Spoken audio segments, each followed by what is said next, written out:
कांधे पे सूरज टिका के चला तू, हाथों में भर के चला बिजलियां। तूफान भी सोचे जिद तेरी कैसी, ऐसा जुनून है किसी में कहा। बहता चला तू, उड़ता चला तू, जैसे उड़े बेधड़क आंधियां। कौन कहता है आसमान में सुराख नहीं होता, एक पत्थर तो तबीयत से उछालो याद। जैसे उड़े आंधियां। एक शब्द बहुत चर्चा में रहता है, नारीवाद, फेमिनिज्म। तमाम फेमिनिस्ट हम लोग देखते हैं सोशल मीडिया पे, मतलब पुरुषों के लिए कुछ भी लिखती रहती हैं और ऐसी तैसी करती रहती हैं। पुरुष वाकई में इतने बुरे होते हैं क्या? मतलब कुछ भी करना है तो उनको लगता है कि पुरुषों ने ही गलती की है। आप इस मुद्दों पे काफ़ी मुखर भी रही हैं। सोनम रघुवंशी वाला जो केस हुआ था, कई ऐसे केसेस हुए जिसमें महिलाओं की ही गलती थी। आपने काफ़ी मुखरता से उन सब मुद्दों को उठाया था, लिखा भी था। वाकई में पुरुष इतने बुरे होते हैं? इन लोगों को क्यों लगते हैं बुरे हम लोग? देखो, मुझे ऐसा लगता है, इस चीज को मैं थोड़ा अलग तरीके से देखती हूँ। मुझे लगता है कि Newton's third law of motion, there is equal and opposite reaction always in nature. There has to be an equilibrium in life और बैलेंस। और कभी बैलेंस हमेशा बैलेंस तो नहीं रहेगा ना। कभी ऐसे भी होगा, कभी ऐसे भी होगा, कभी ऐसे भी होगा, कभी इक्विलिब्रियम मेंटेन होगा, कभी नहीं होगा तो आपको कैटलिस्ट डालना पड़ेगा टू इंक्रीज द प्रोसेस। तो अभी क्या है कि जो ऐसा लगता है कि बैलेंस तो मिसिंग है लाइफ से सब, बिल्कुल। देखो, मैं एक चीज में, जब सोनम रघुवंशी वाला इशू भी हुआ था या इसके बाद भी जितने हुए, और वो जो बैंगलोर में एक जो इंजीनियर था जिसने अपना सुसाइड किया था, काफी चर्चा में रहा, नीला ड्रम अगेन, और बैंगलोर वाला वो जो बंदा था जिसने सुसाइड किया ऑन कैमरा, इतना लंबा मोनोलॉग देने के बाद, बहुत डिस्प्यूट हुआ था उसमें। ये सारे मामले इसलिए बिल्कुल ही है बन रहे हैं। और ये बहुत सोचने की जरूरत है महिलाओं के लिए भी, क्योंकि हर तरफ ना एक्सट्रीमिज्म है। आप थोड़ा सा एक बार पॉज करना और सोचना, दहेज के लिए हत्या इतनी आम बात हो चुकी है, हुई है, कि हमारा कभी ध्यान ही नहीं जाता है उन खबरों पर। ना बचपन में आज से 20 साल पहले गया, ना 25 साल पहले गया। डाउरी के लिए जला के मार डाला गया, ये हम इतना सुनते हुए बड़े हुए हैं और होते हैं शायद, कि वो एकदम नॉर्मल हो गया है। बच्ची कूड़ेदान में पड़ी मिली, ये भी नॉर्मल खबर है। मैं आपको सच बता रही हूँ, मुझे 2-2.5 साल से रियलाइज होना शुरू हुआ, मुझे दुख होना शुरू हुआ कि लोग अपने बच्चों को ही छुड़ाते थे और हमें भी छुड़ाएगा, और हम भी छुड़ाते थे। तुम्हें तो कूड़ेदान से लेके आए थे। आपने सब लोग सोच के देखिएगा कि ये बात कितनी आम है हमारे घरों में, कि अरे तुम्हें तो ना कूड़ेदान से लेके आए थे, तुमको डस्टबिन से उठा के लाए थे। डस्टबिन पे किसको भेजा जाता था? या आज भी डस्टबिन पे कौन मिलता है? बच्चियों की भ्रूण हत्या होती है ना, फीमेल फिटिसाइड होता है। लेकिन वो फीमेल फिटिसाइड हमारे समाज में, हमारी सोसाइटी में, वो हमारे अंदर इतना नॉर्मल हो चुका है कि हम अपने बच्चे को भी चढ़ाने में नॉर्मली कहते हैं, अरे तुम्हें तो हम कूड़े से लेके आए थे। मैंने खुद नहीं सोचा, मैंने ये बात 1.5-2 साल पहले सोचना शुरू किया, तो मुझे ये लगा कि हे भगवान, मतलब हम कैसे ये बातें अपने घर बच्चों के सामने बोलते हैं। और है कि तुम्हें तो ना कूड़ेदान से, तुम्हें तो कोई प्यार नहीं, तो मम्मी प्यार नहीं करती, तुम्हें कूड़े से लेके आए थे। फिर कूड़े पे बच्चियों का मिलना, दहेज के लिए हत्या हो जाना, और तो मैं किसी से जा ही नहीं रही हूँ। मैं आपको सिर्फ 2 एग्जांपल दे रही हूँ, क्योंकि इससे आई थिंक जितने भी लोग सुनेंगे, समझेंगे, हर व्यक्ति at least in north India can relate to it. तो अभी जो हो रहा है ना, वो एक्सट्रीमिज्म हो गया है। लिबर्टी के नाम पे अब जो भी गलत है, बिल्कुल गलत है। दहेज के लिए हत्या अगर इतनी नॉर्मल बात नहीं होती तो डाउरी लॉज नहीं बनते, इतने स्ट्रिंजेंट डाउरी लॉज नहीं बनते कि आपको 6 महीने जमानत नहीं मिलती, और उसके बाद में थोड़ा बहुत करके भी अगर सिंगल रूफ है आपका और उसके नीचे लोग में रहते हैं तो डाउरी में आप लगा दो, उसके बाद तो लड़के की तो जिंदगी, परिवार की बर्बाद। ये सब हुआ क्यों? इस वजह से हुआ। लेकिन वो चीज वहां पर एक्सट्रीमिज्म में चली गई, इतना ज्यादा एक्सट्रीमिज्म हो गया। तो ये चीजें ना, हमें लगता है आप और मैं मिलके ऐसे करके हम लोग इसको चर्चा कर सकते हैं, कोई भी चर्चा कर सकता है, बट रूट कॉज बहुत अलग अलग है, बहुत अलग है। पहले क्या होता था कि लड़कियां, सच में मैं आपको बोल रही हूँ, ये कंट्रोवर्शियल हो जाए ना हो मुझे नहीं पता, मेरे को कोई राजनीति में तो मैं हूं नहीं कि मेरा कोई फायदा से नुकसान हो जाएगा। लेकिन आप ये सोच के देखो कि कितनी मतलब कितनी नॉर्मल सी बातें ये सब मतलब लगती हैं कि जबरदस्ती शादी कराने देना कितनी आम बात थी। ये सब चीजें कितनी सही है। तो उसका लेकिन उसका क्या ये एक्सट्रीम रिएक्शन सही है? ये तो बहुत ही गलत है। हाँ, सभी एक जैसे थोड़ी ना होते हैं ना, सभी बिल्कुल, फैमिली एक जैसी नहीं बिल्कुल। होती है। तो ये मतलब ये भी मुझे तो ये महिलाओं की भी मानसिकता समझ में नहीं आती, सोच समझ में नहीं आती कि अगर आप इतने बोल्ड हो सकते हो, अगर आपके अंदर इतना आप इतने मतलब हिम्मत है आपके अंदर, तो फिर शादी मत करो ना। इतना तो आप स्टैंड ले सकते हो ना अपने लिए। आप ठीक है, आप उनकी मर्जी से भी मत करो, अपनी मर्जी, लेकिन कुछ दिन तो ये स्टैंड लो। पर ये तो बहुत नहीं समझ में आता। नारीवाद का एक मतलब ना पुरुषों को हाँ गाली देना, हाँ, या माई बॉडी माई चॉइस, उसके बाद विक्टिमाइजेशन भी खुद सबसे पहले करती है। विक्टिमाइजेशन भी सबसे पहले खुद होता आपसे है। बहस करेंगे, उसका स्क्रीनशॉट डाल दिया तो आपका नहीं, तो आपका ये कि महिलाओं से बात करने की तमीज नहीं है, आपको हाँ। विमेन से बात करना नहीं आता है। तो मेरा मतलब है कि फिर या तो आप मेरिट की बात करो। मुझे बिल्कुल भी पसंद नहीं है कि कोई मुझे ये बात करे कि तुम बहुत अच्छा रिसोर्स हो कंपनी में, एज अ विमेन रिसोर्स और women leader, you are a leader और यू आर अ रिसोर्स। आप मेरिट पे बात करो। आप महिला पुरुष ये सबसे मैं तो ये पसंद ही नहीं करती कि मुझे कहीं पर प्रायोरिटी इसलिए आप दे दो क्योंकि मैं वुमेन हूँ। भाई मुझे तो मेट्रो में भी मैं जब चला करती थी, अब तो मेरा रूट ऐसा भी नहीं रह गया, मेट्रो में भी मैं विमेन वाली सीट पे नहीं बैठती हूँ। शुरू में कभी बैठ गई तो बैठ गई, बहुत मेट्रो खाली पड़ी है, क्योंकि मुझे लगता है किसी सीनियर सिटीजन को बिठा दो, किसी को बिठा दो, या तो आप महिला ही बन के रह जाओ। फिर आप करोगे तो नहीं, कंधे से कंधा मिलाएंगे और सब कुछ करेंगे जैसे आपने बोला भी चाहिए, और जहां उधर से आपके पास कुछ भी है तो आप महिला बन जाते हो। तो ये लिबर्टी लेने के नाम पे ये मुझे समझ नहीं आता। और इसी जो सोच में हम अपनी लड़कियों को आगे बढ़ाते हैं उसका ये नतीजा होता है कि इवेंचुअली आपको ऐसी लड़कियां दिख रही हैं आसपास जो कुछ सुनना ही नहीं चाहते हैं। मैंने कितने अपने कलीग्स में और अपने ऑफिसेस में आसपास में लोग लड़कियां देखी जो ये सोच के जाती है कि मैं शादी करूंगी तो मैं अपना घर अलग कर लूंगी। मैंने ऐसे तक फैमिली देखी है, ऐसे तक एक देखा है कि जहां पर आप एक ही फ्लोर पे दो अलग अलग जगह रह रहे हो, मतलब बिल्कुल आमने सामने रह रहे हो कि पेरेंट्स साथ रहना ही नहीं है, पेरेंट्स के साथ नहीं रहना है। तो ये आप इस सोच के साथ ही जाते हो और ये सब ना बहुत बहुत गहरी जड़ें हैं इसकी।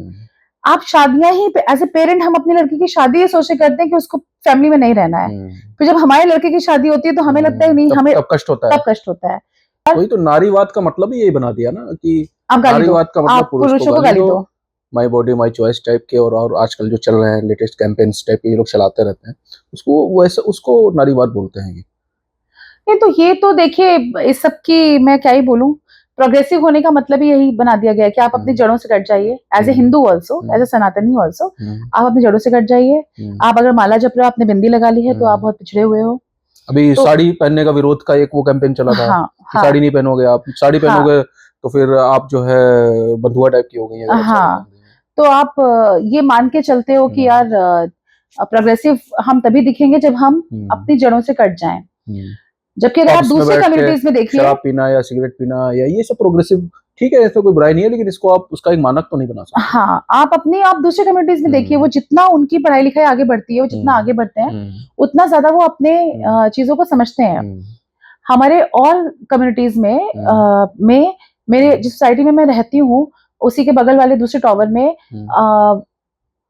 हमारे संस्कृत कितने लोग पढ़ते हैं, लेकिन वहां पर वो स्पेशली टीचर बुलाते हैं और वो टीचर जो आता है हमारी सोसाइटी में, वो जितनी भी फैमिलीज उस कम्युनिटी की उसको पर्टिकुलर उर्दू सिखाते हैं। सो वो अपनी कम्युनिटी जुड़ा, हमें लगता है इंस्पिरेशन लेने की चीजें, हमें भी ऐसा सोचना चाहिए।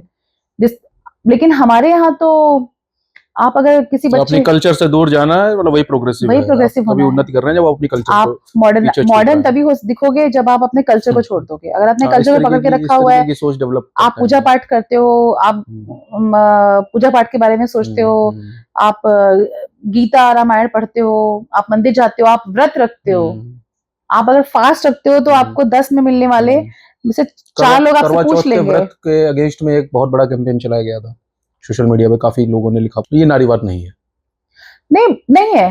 देखो मैं बताती हूँ, मेरा भी दिमाग बहुत लॉजिकल है। जैसे मैंने आपसे कहा कि मेरे घर में प्याज लहसुन नहीं खाते, तो मैं भी नहीं खाती थी, और मैं भी बहुत तमाशा करती थी कि बाहर के तो नहीं खा रहे, खाना नहीं खा रहे। अब जिसके यहाँ बैठे हैं वो इंसान सोच रहा है यही मैं क्या खिलाऊं, अब प्याज लहसुन तो पड़ेगा, इंसान मान के चलता है। और BSc तक तो मैं यही थी, लेकिन मैं दिमाग चला कि है तो ये सब्जी ही ना, ये नॉनवेज तो है नहीं, तो मतलब मैं खा सकती हूँ, कंसीडर कर सकती हूँ। तो करवा चौथ को लेके एक बार मेरे दिमाग में भी आया था, करवा चौथ को लेके नहीं, मुझे ये दिमाग में हमेशा से आता था कि क्यों हमेशा मतलब विमेन ही क्यों फास्ट करे सबके लिए। और उसमें आप लड़कों के लिए फास्ट कर रहे हो, आप सकट का व्रत रख रहे हो, फिर आप करवा चौथ का व्रत रख रहे हो, फिर आप कुछ और व्रत रख रहे हो, फिर कुछ और व्रत रख रहे हो। फिर मुझे लगता है कि ये बात मेरे मन में भी थी, लेकिन जो मुझे समझ में आया बात करके, लोगों से बात करके, थोड़ा सोच के इस बारे में, वो शायद ये रहा कि सोसाइटी ऐसी रही कि लेडीज ने, महिलाओं ने घर संभाला और पुरुषों ने बाहर को संभाला। तो बाहर निकले और सही रहे, स्ट्रांग रहे, सुरक्षित रहे, जो बाहर निकले वो सुरक्षित रहे। आई थिंक उसके लिए शायद ये चीजें शुरुआत से बनी होंगी। मैं इस चीज को सपोर्ट करती हूँ कि ठीक है, अगर कोई नहीं रखना चाहता है तो वो उसकी मर्जी है, लेकिन आपको एंटी कैंपेन्स क्यों चलानी है? अगर कोई कर रहा है तो उसका विरोध क्यों? हाँ, अगर कोई हस्बैंड अपनी वाइफ के लिए रख रहा है तो भी मुझे उसमें, मैं उसका मजाक नहीं उड़ाती, अच्छी बात है भाई, आप दोनों लोग रख लो, उसका विरोध क्यों करना? तो उसका विरोध क्यों करना है? अच्छा, आरएसएस और बीजेपी की जो विचारधारा है उसके प्रति आपके मन में सॉफ्ट कॉर्नर रहता है, शुरू से रहा है। अपनी अपनी सभी लोग की अपनी अपनी विचारधारा होती है, स्वतंत्र भी हैं लोग, लेकिन कभी कभी क्या अक्सर मैंने आपको जो बीजेपी की नीतियों का या सरकार की नीतियों का कुछ जो उनकी पॉलिसीज रहती है उनका विरोध करते हुए भी देखा है। मुखर रहती हैं आप, अंदर का पत्रकार लगता है, अंदर से ना निकल आता है एकदम से कि हाँ भाई, गलत को गलत हम कह सकते हैं और कहना भी चाहिए। तो क्या मतलब देश में सब कुछ ठीक है, उत्तर प्रदेश में सब कुछ ठीक है, खाता ना भाई और जो भाजपा का है वही सही है? क्या ऐसा होना चाहिए? सब कुछ तो सही हो भी नहीं सकता। हाँ, सब कुछ सही कभी हो ही नहीं सकता। हाँ। So it's not about the choice is not between the perfect or the best and the worst. Choice is who is better. और choice will always remain who is better. Better कौन है? तो हो सकता है मेरी नजर में, आपकी नजर में कोई और हो सकता है, शायद मेरी नजर में योगी आदित्यनाथ बेटर है। मैं आपको अपने बारे में बताती हूँ। आपने कहा भाजपा और आरएसएस का मेरा माइंडसेट रहा है, बिल्कुल रहा है। मुझे राष्ट्रवादी विचारधारा का मेरे ऊपर प्रभाव है। अब उससे वहां पर अगर आप देखिए जो हमारे चॉइसेस क्या अवेलेबल हैं हमारे पास में, उससे मैं उस विचारधारा से रिलेट कर पाती हूँ एज एन इंडिविजुअल। ठीक, मेरे बाबा लोग फैमिली में, मेरे पिताजी के साथ में हमारे अपने जो बाबा थे, उसके अलावा 2 बाबा और रहे हमारे, जो जिनके साथ में ज्यादा रही, अटल बिहारी वाजपेयी बाण जो कवि भी थे, और चंद्रहास, बहुत बड़ा नाम, और चंद्रहास मिश्रा जो हमारे घर में पीछे रहते थे, बाबा जी, उनकी भी 3-4 साल पहले डेथ हुई है।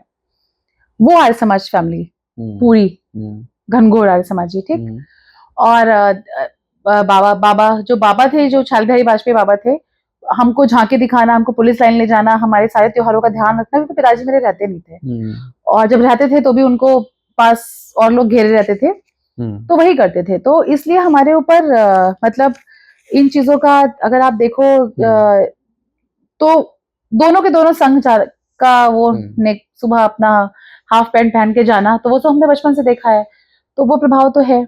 पिताजी का भी हमारा वो प्रभाव है, क्योंकि हम किससे रिलेट करेंगे? अगर आप एक राष्ट्रवादी सोच के व्यक्ति हो, आप अभी पॉलिटिकल ओरिएंटेशन, अलाइनमेंट, इंक्लाइनमेंट छोड़ दो, आप एक राष्ट्रवादी सोच के व्यक्ति हो, तो मैं और जो अवेलेबल ऑप्शंस हैं आपके पास में, उनके मुकाबले भाजपा से बेटर रिलेट करती हूँ।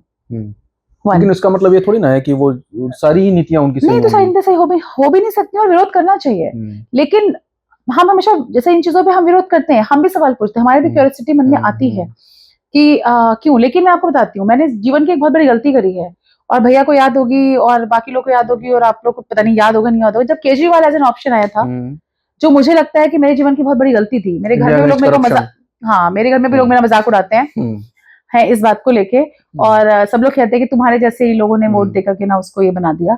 लेकिन मुझे ऐसा उस वक्त ऐसा लगा था by using my logical mind कि एक ऑप्शन चेंज नहीं, सिर्फ इसलिए नहीं कि हाँ चेंज होना चाहिए, नहीं ना, सिर्फ क्योंकि उस वक्त ऐसा लगा कि चलो कोई तो आया जो देश की बात कर रहा है, जिसके साथ में आपका यूथ कनेक्ट कर रहा है, जो देश के बारे में बात कर रहा है। और उस वक्त केजरीवाल से ज्यादा मतलब लोग अन्ना हजारे से रिलेट कर रहे थे, और उस मूवमेंट से रिलेट कर रहे थे। पब्लिक जुड़ी थी, केजरीवाल ने तो वो पूरा जो मूवमेंट था उसको हाईजैक कर लिया, मॉस मूवमेंट हो गया था। हाँ, तो ये कारण था। इसलिए जब मैं मतलब खुलेआम में बात कह सकती हूँ, जब दिल्ली असेंबली के फर्स्ट इलेक्शंस हुए थे 2013 में, तो मैंने केजरीवाल को वोट दिया था करनी है, और जिस समय वो जीता और उसके बाद जो जंतर मंतर पे किया, मुझे उसी वक्त समझ में आ गया था कि ये आदमी क्या है, और ये सब फर्जीवाड़ा है, ये हवा है, इसमें कुछ नहीं होने वाला।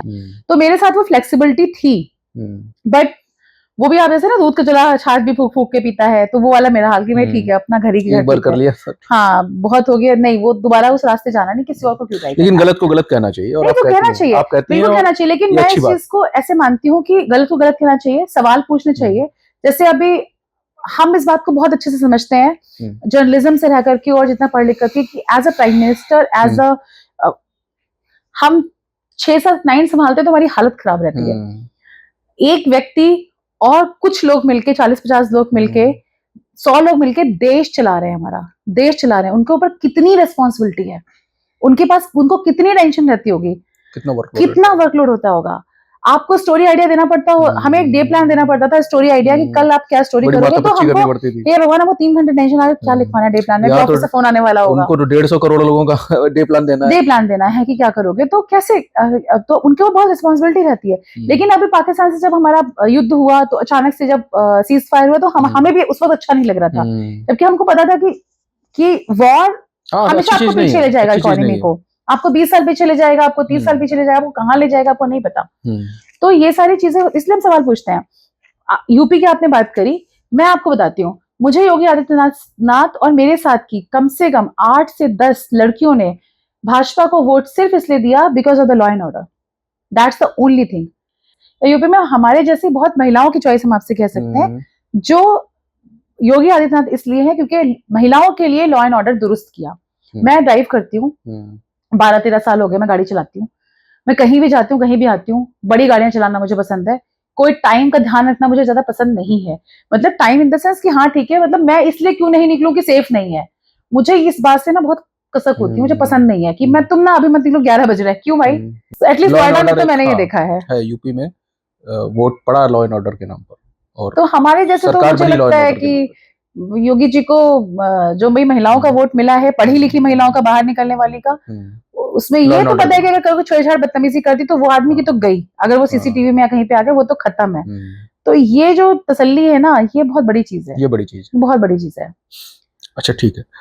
एक मैंने सुना था कि कई साल पहले एक ज्योतिषाचार्य जी हैं, उन्होंने एक भविष्यवाणी की थी आपके लिए कि 2029 आते आते पश्चिंती का नाम राजनीति के सूर्य की तरह चमकेगा और कुछ ऐसी परिस्थितियां बनती चली जाएंगी कि पश्चिंती राजनीति में बहुत ऊपर तक जाएगी। परिस्थितियां 2027 आने वाला है, 29 के कुछ टाइम है, नया परिसीमन हो रहा है, 33% आरक्षण महिलाओं का आ चुका है। हरदोई अगर आपके होम टाउन की बात करें तो यहाँ पर भी लोकसभाएं बन सब, एक आधी लोकसभा बढ़ सकती है, 1-2 विधानसभाएं बढ़ सकती हैं, सीटें सामान्य हो सकती हैं। मतलब आपके पक्ष में जो भविष्यवाणी जो हुई थी उसी के अकॉर्डिंग ना, जैसे जैसे परिस्थितियां बनती चली जा रही हैं, लेयर्स जो है पक्ष में झुकता चला जा रहा है माहौल, महिला आरक्षण भी आ गया उसमें, तो क्या होगा, मन में कुछ चल रहा है वैसा? नहीं, मुझे विचार है आने का मेरा कि बस दूर दूर से ही कहना है कि हाँ भाई सब कुछ बहुत अच्छा है और सब कुछ बहुत अच्छा होना चाहिए, हम लेकिन उतरेंगे नहीं इस फील्ड पे, जो ऐसा अमूमन लोग करते हैं कि हाँ, मतलब क्रांति तो आनी है लेकिन तो पड़ोसी करेगा क्रांति। लेकिन जो भविष्यवाणी हुई थी उसके अकॉर्डिंग चीजें बदल रही हैं धीरे धीरे। अब ऐसा सोचा तो है नहीं, सोच तो पाते नहीं है, अभी से कुछ सोचते तो नहीं है। जैसे 10 साल पहले जब भविष्यवाणी हुई थी तब ना महिला आरक्षण था, ना ही कोई परिसीमन का नाम था, ना ही कोई, हरदोई में एक दोनों लोकसभाएं जो है वो आरक्षित हैं, विधानसभाएं भी सामान्य कम ही है यहाँ पर। उस समय परिस्थितियां दूसरी थी, और जैसे उनका जो टाइम था कि आने वाले 10 साल के बाद परिस्थितियां झुकती चली जा रही, महिला आरक्षण भी आ गया 33%, परिसीमन भी हो रहा है, सीट भी सामान्य हो रही है, विधानसभाएं भी बढ़ रही हैं। अब आपके माइंड की बात है बस, ऐसा कुछ भगवान, मैंने बोला ना कि मैं कुछ ऐसा अगर हो जाए तो अलग बात है, ऐसा कुछ अब सोच के तो होता नहीं है। और मुझे ऐसा भी लगता है कि ये सारी जितनी भी चीजें होती है ना, जैसे मैं आपको बताऊं, मेरा जर्नलिज्म में आना वो भी बाई चांस था।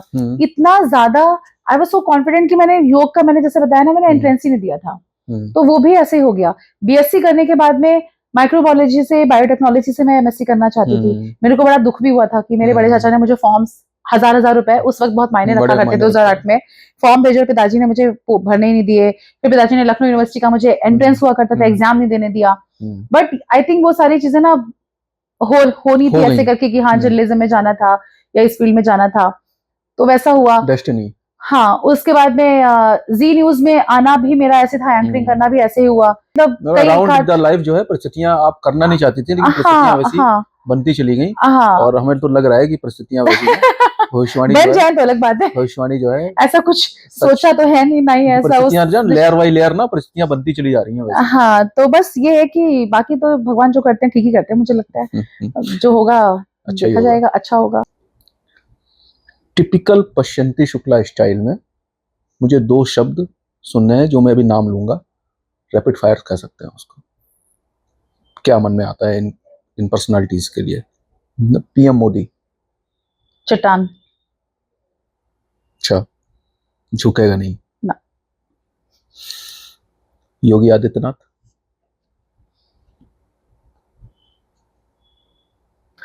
The first word which came to my mind is my leader.